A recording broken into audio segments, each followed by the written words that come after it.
All right, today we're diving into this really powerful story. It's all about how we overcome our deepest fears. And here's the twist. It's not about being the strongest or the most skilled. It's about something way more fundamental: belief. So let me ask you something. Have you ever been, afraid to even try? You're right there on the edge of something new, a challenge, a big idea, and this wave of fear just washes over you and holds you back. That feeling, that moment of being frozen, that is exactly where our story kicks off. Okay, so picture this: a huge, ancient banyan tree, just buzzing with life. And in this tree lives a quiet little bird named Pihu. Now, Pihu was a little different from everyone else. She wasn't one of the loud ones chirping away or doing flashy tricks in the sky. Nope. Instead, Pihu would just sit there in her nest, watching. She'd watch all the other birds playing with the wind, soaring through this big open sky, and her heart was just filled with this one single powerful wish. She wanted to fly high enough to touch the sun. It's kind of like there were two different worlds in that one tree, right? On one side, you had all this motion, this joyful flight. And on the other side, well, you had Pihu. She was just sitting there, completely still, trapped in that space between what she wanted and what she was afraid of. See, every single time she worked up the courage to give it a shot, the same thing happened. Her wings would start to tremble, and that fear would just paralyze her. And boom, within moments, she'd just tumble right down to the ground. But here's the thing, her struggle wasn't just inside her own head. Every time she failed, there were others watching and judging. And that, of course, just made her feel even worse when she was alone. The other birds, well, they started to mock her. You can just imagine their laughter, right? It probably echoed everything she was already feeling about herself. They'd shout down from the branches, calling her a coward, telling her the only thing she was good for was sitting in the nest. And yeah, those words, they cut deep. So at night, when everything was quiet, she would just cry. And this really devastating thought started to creep in and take hold. Maybe they're right. Maybe flying just isn't for me. But even then, in those really dark moments, there was this tiny little voice deep inside that would whisper back. It was asking a simple question, but it was so important. It was the thing that kept this tiny little flicker of hope alive. Because see, giving up on flying, that meant giving up on her dream. And she just couldn't quite do that. Not yet. Back and forth in her head, it sets the stage for a huge turning point. You know how it is, right? Sometimes when you're at your absolute lowest, the right words from the right person can come along and just change everything. So one evening, after another really painful fall, Pihu is just sitting there by the roots of the tree, feeling totally and completely defeated. And that's when a wise old parrot, with this really kind and warm voice, comes and sits right next to her. And what this parrot said was, well, it was profound. He didn't give her a new technique, no tricks.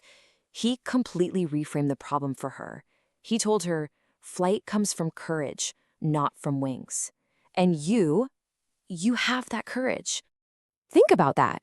He didn't see a bird who failed. He saw a courageous bird who kept trying no matter how scared she was. And when Pihu heard that, for the first time in what felt like forever, she smiled. That little spark of hope inside her, it just roared back to life.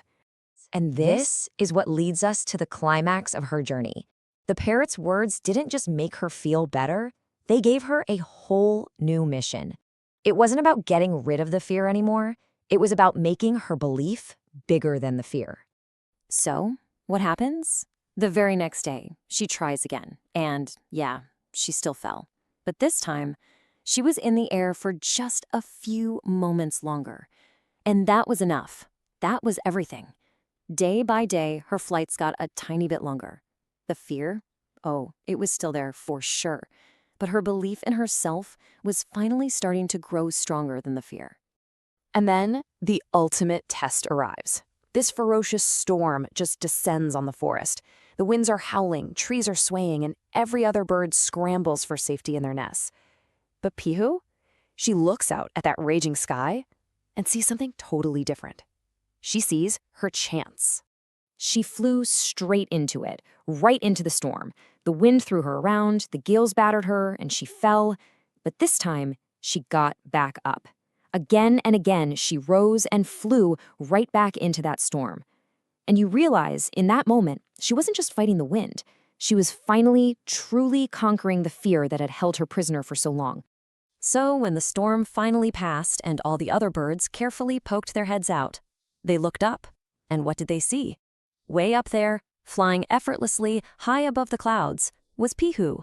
The same bird they had called a coward was now soaring higher than any of them had ever been. And that really brings us to the core lesson here, doesn't it? The biggest takeaway from this whole story. Our greatest strength, it doesn't come. Really brings us to the core lesson here, doesn't it? The biggest takeaway from this whole story. Our greatest strength, it doesn't come from the outside.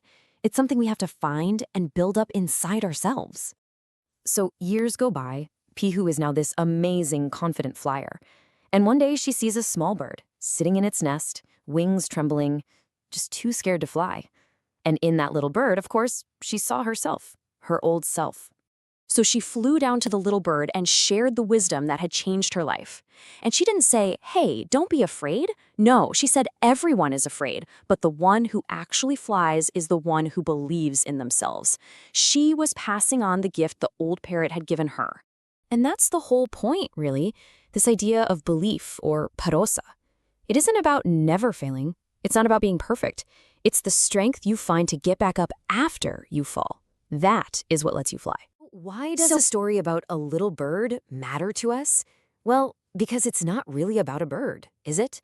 It applies to every single one of us. In our own lives, we're going to fall. People are going to doubt us. Heck, we're going to doubt ourselves.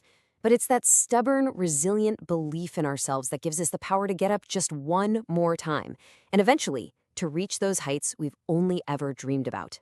So, I want to leave you with this one last thought. We all have those dreams, right? The ones that feel as big and as far away as the sun. The only real question is, which sky is waiting for your flight?